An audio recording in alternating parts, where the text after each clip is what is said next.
¿Han notado que las películas de terror cada vez son más intensas, más sangrientas? Los personajes suelen ser muchísimo más grotescos y obviamente el abuso de violencia en las películas pues obviamente se ve reflejado en las mismas. Y bueno, también hay una cuestión de que las películas de terror cada vez tienen más público y no nada más se remiten a la cuestión de Halloween o Día de Muertos, sino que van a lo largo de todo el año.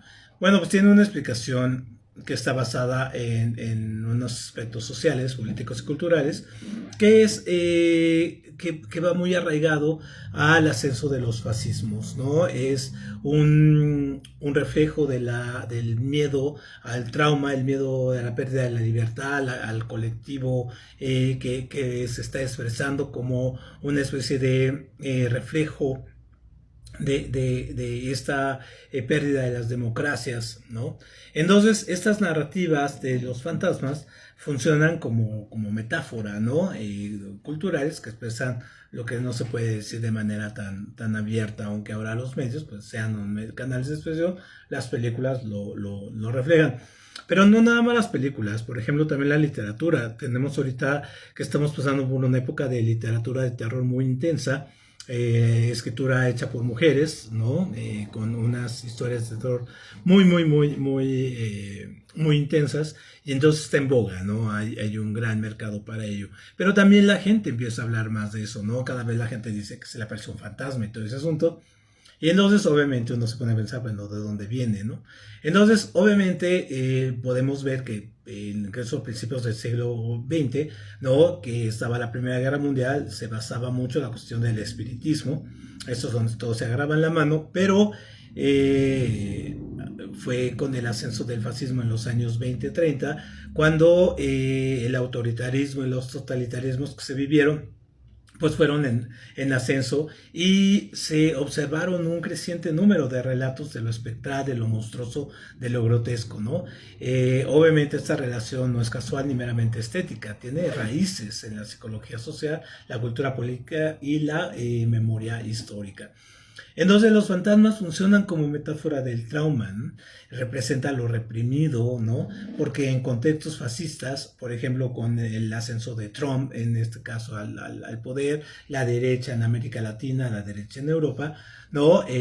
Donde vienen políticas de censura, de violencia y de persecución, por ejemplo, a los emigrantes, pues obviamente todos estos aspectos se vuelven comunes. Entonces, los fantasmas representan eso que ha sido silenciado, ¿no? Las víctimas, la memoria, las ideologías prohibidas.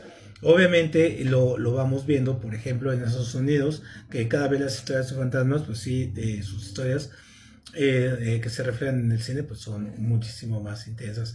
Entonces también hay muchos estudios culturales y filosóficos, como el libro de Álvaro Castro Sánchez, El fascismo y sus fantasmas, donde analiza cómo el pensamiento reaccionario ha sido acompañado por imaginarios ancestrales que revelan, en este caso, tensiones entre la modernidad y la transición, entre el orden y el caos, ¿no? También Derrida, en su concepto de ontología, sugiere que los fantasmas son presencias del pasado que insistan al presente, especialmente cuando hay una ruptura histórica o ideológica, ¿no? Entonces el fascismo, al intentar borrar ciertas memorias, pues obviamente provoca el retorno espectral.